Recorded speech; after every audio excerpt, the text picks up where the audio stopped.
What's up, guys? This is Twilight.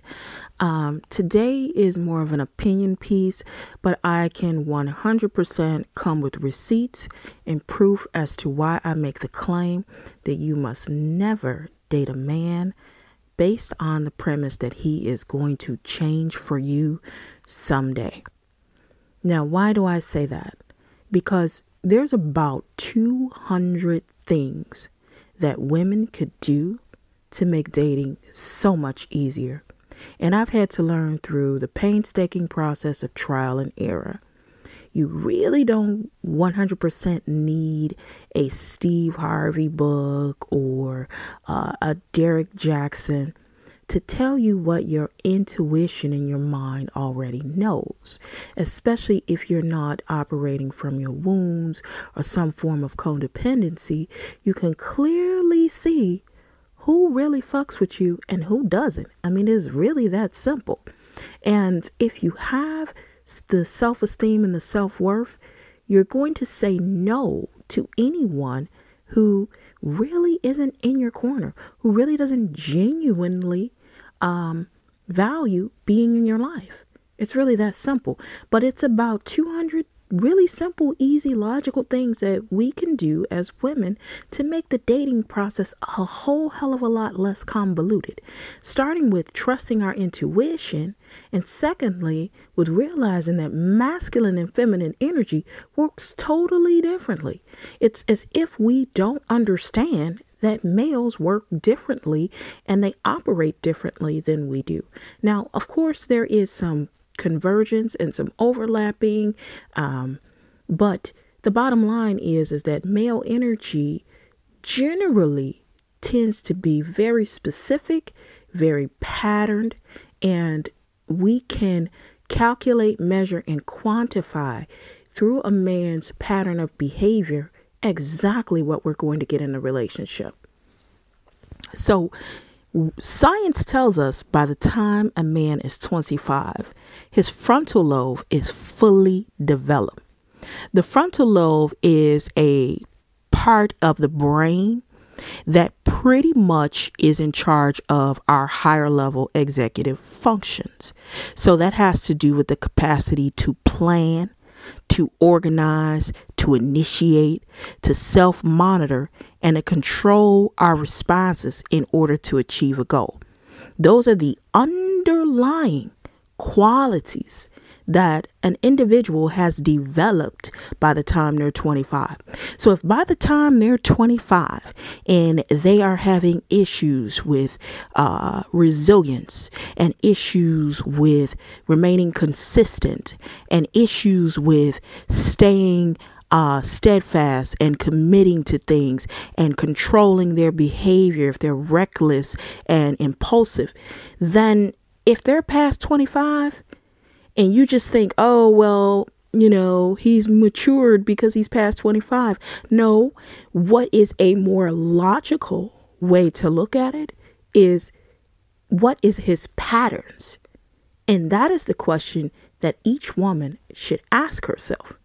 So a lot of us as women, we want to believe that a man can change, and it's possible, but it's not probable, because again, masculine energy works differently. And by the time someone hits 25, they have a fully developed frontal lobe.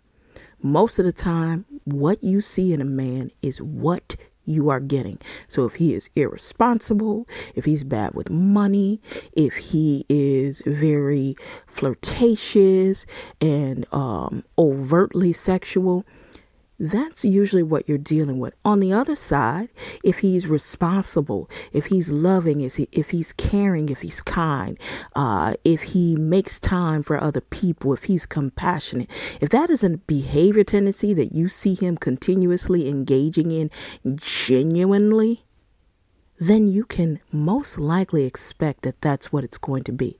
On the other hand, it could be just little things that you're not particularly comfortable with.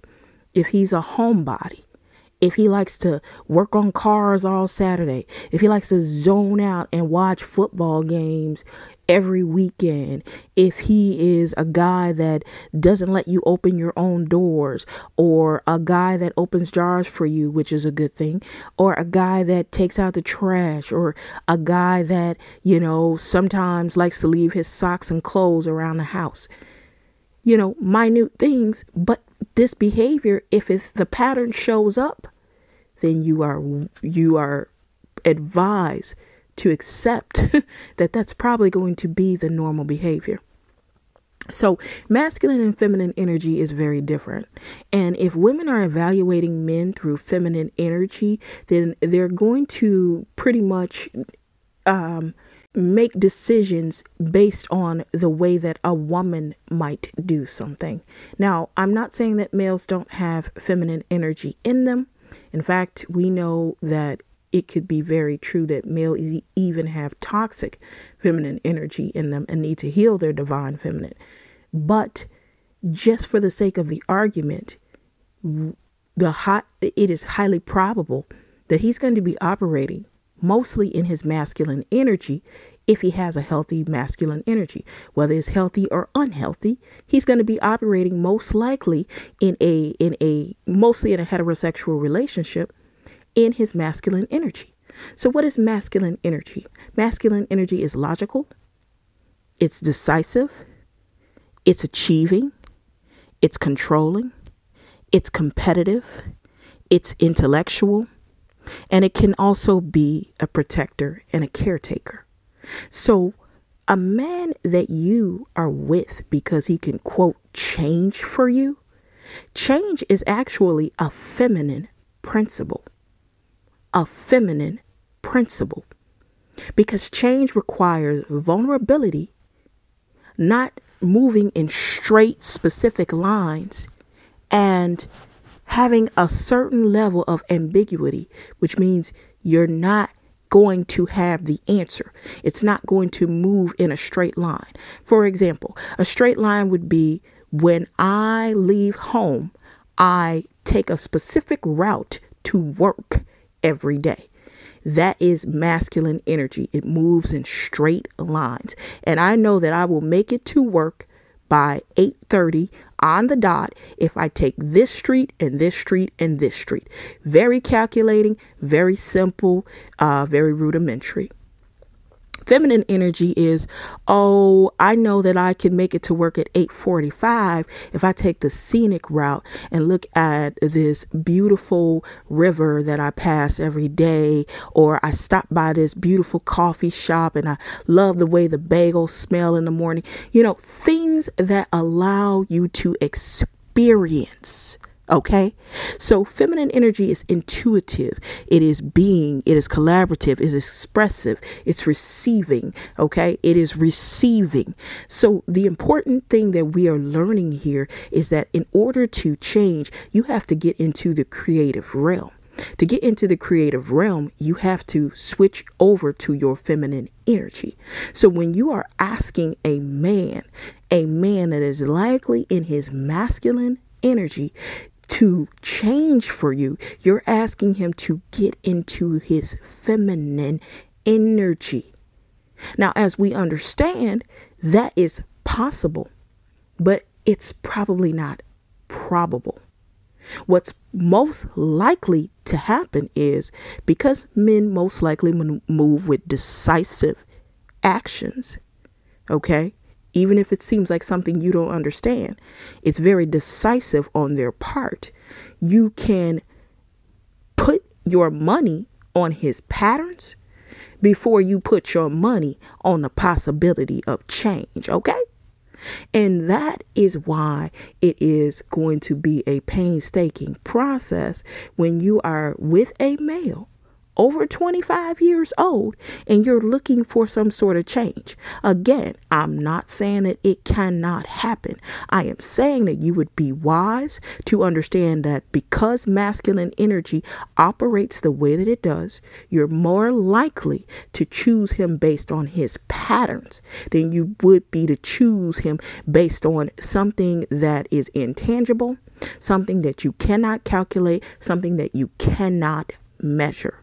You're pretty much setting yourself up for rolling the dice. And ultimately, I think that this is one of the things of the 200 things that women do in dating that probably makes it far more convoluted and difficult than it has to be. So now you see that his behavior is not changing, or there is a small change and then he boomerangs back, or he's having challenges maintaining these changes, or the changes are so minute that you're kind of not inspired by them at all. Well, sister, the best thing for you to do is look at his patterns, and that is going to require some time. So a lot of us are jumping into these relationships because we're wanting to forge them along, to get married, to, achieve the agenda of feeling like not alone, cuffing season, having a baby. All those things are great and important, but you want to line yourself up with masculine energy that you'll be able to stand longer than 1 or 2 years. Okay. So look at the man's patterns. Make decisions off of his patterns than you do off of some change, because he is a grown ass man. Okay. And for the most part, his patterns is who he is. This is Twilight saying peace, healing, love yourself.